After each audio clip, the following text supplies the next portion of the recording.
Question number 5 no A. What will you say in the following situation? Use the expression given in the blanket. તો બ્રેકેટની અંદર જે તમને option આપેલા છે એ પ્રમાણે એની સિચ્યુએશનમાં આપણે શું બોલવું જોઈએ. તો પહેલા તમને આનું ગુજરાતી આવડતું હોવું જોઈએ. તો યુનિટ નંબર 2 માં પહેલો પ્રશ્ન, Hemant has got an admission in a good school. સારી સ્કૂલમાં હેમંતને એડમિશન મળી ગયું. તો આપણે શું કહીશું એને? Very good. શું કહેવાય એને? Very good. 2 number, Ankit has stood first in class. ક્લાસમાં પહેલો નંબર આવ્યો. તો આપણે એને શું કહીશું? તો કોંગ્રેચ્યુલેશન.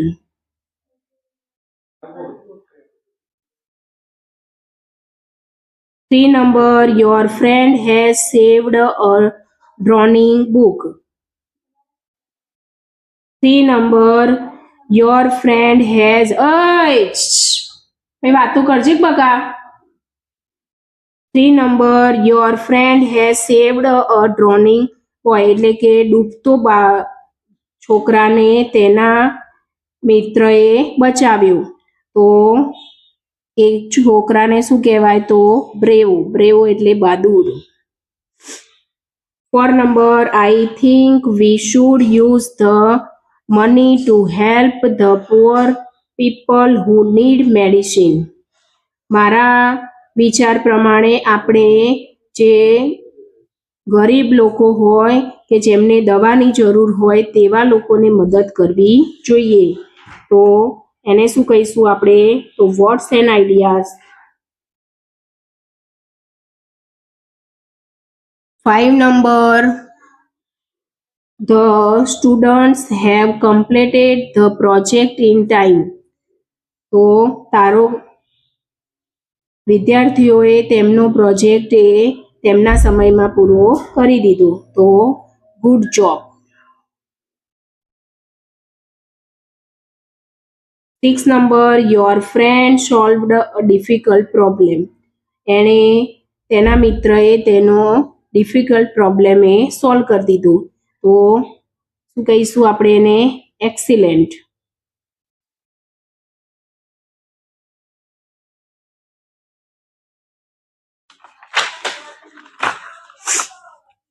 બોલે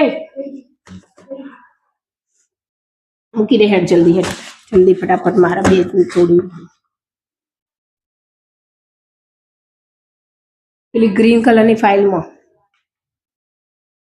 ઓય એક કામ કરજે, આરે જે રે ને પેલા પ્રશ્નો અને પેલી કાળી પેનથી પ્રશ્નો લખવાના, પેલા એનાથી વ્યવસ્થિત એક એસાઇનમેન્ટનો ચોપડાની અંદર લખી દેજે. ખબર પડી? એ જે આઈએમપી આપે ને એ બધું એમાં લખી દેવાનું. ખબર પડી? ગુજરાતી બધું ભેગું એક જ ચોપડો બનાવવાનો. જાહેર. યુનિટ નંબર 3 એમાં પહેલો, you have won the first prize in the competition. કોમ્પિટિશનમાં પહેલો ફર્સ્ટ પ્રાઇઝ એમને મેળવી. તો આપણે શું કહીશું? તો wow, I can't believe.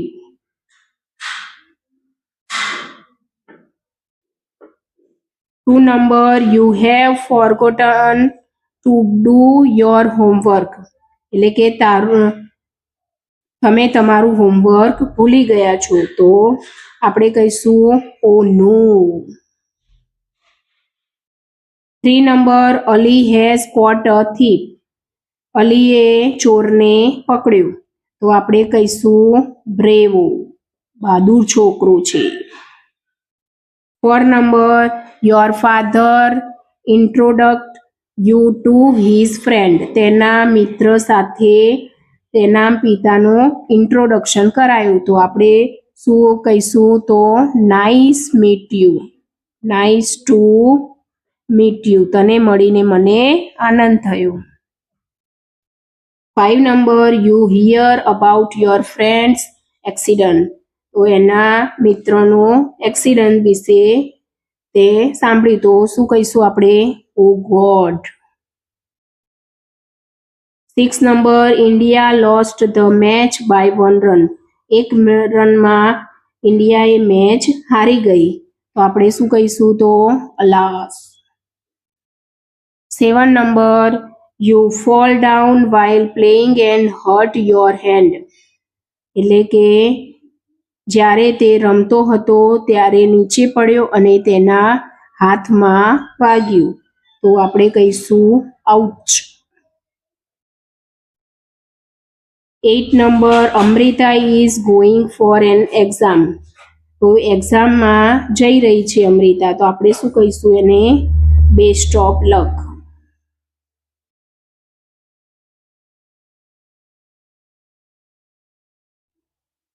Question 5B, fill in the blank with how many અને how much. તો how many ક્યારે આવશે?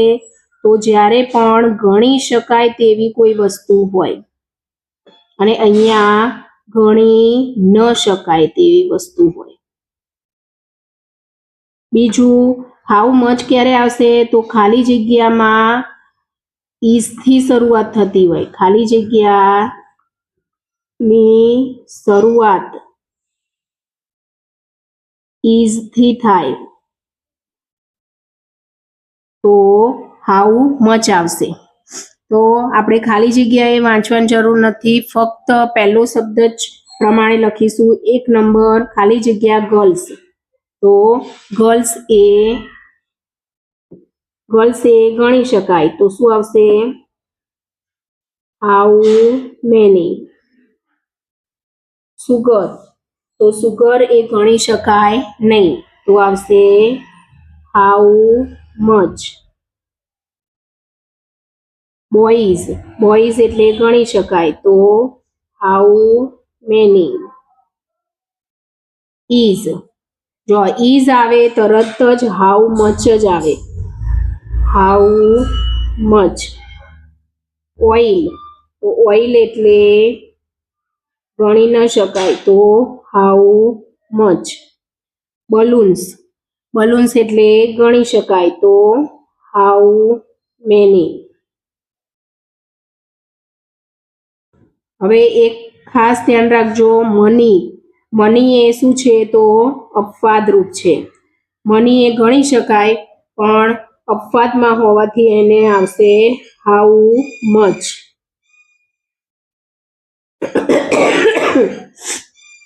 8 નંબર, ખાલી જગ્યા બટર.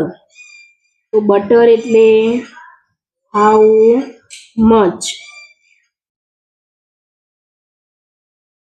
ખાલી જગ્યા books.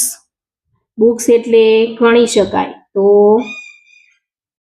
How many.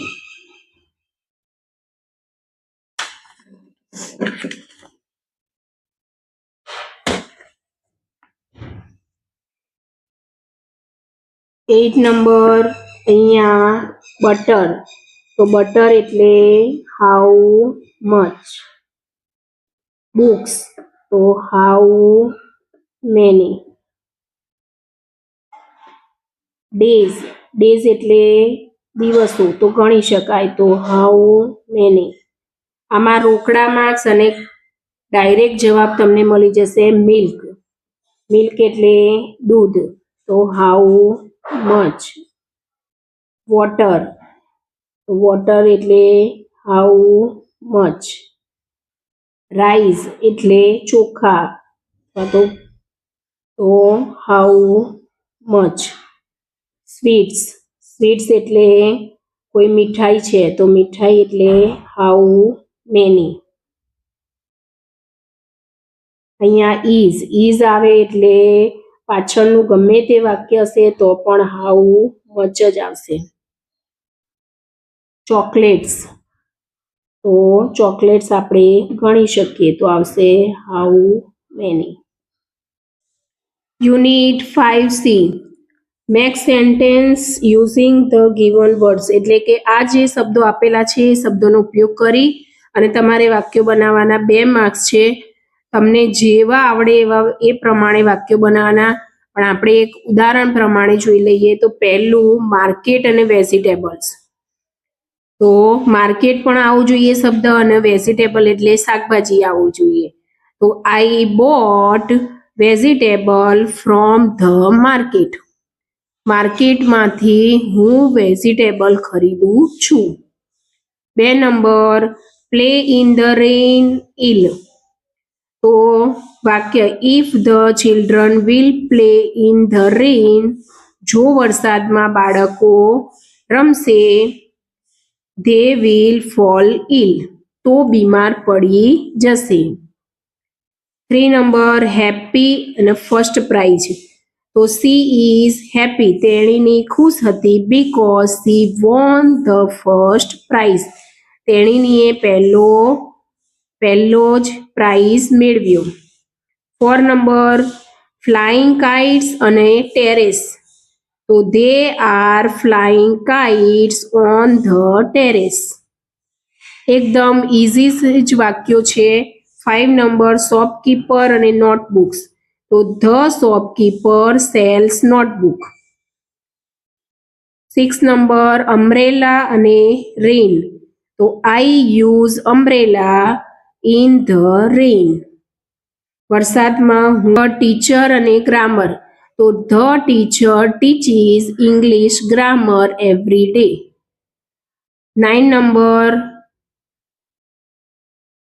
8 number library અને રીડ બુક્સ. તો people read books in the library every day.